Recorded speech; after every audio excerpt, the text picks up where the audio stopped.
जनूबी पंजाब में आज रात से 9 सितंबर तक बारिशों, दरियाओं और नदी नालों में तोग़यानी का अलर्ट जारी। कराची समेत सिंध में बुध के रोज तक अर्बन फ्लडिंग का खदशा।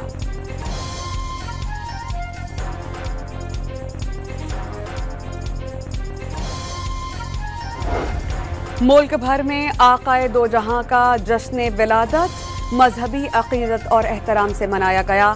शहर शहर गली गली रोशनियों की बहार।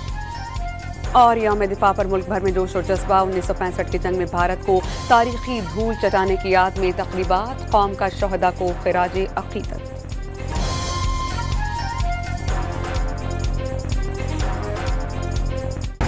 जनूबी पंजाब में आज रात से 9 सितंबर तक बारिशों, दरियाओं और नदी नालों में तोग़यानी का अलर्ट जारी। कराची समेत सिंध में बुध के रोज तक अर्बन फ्लडिंग का खदशा।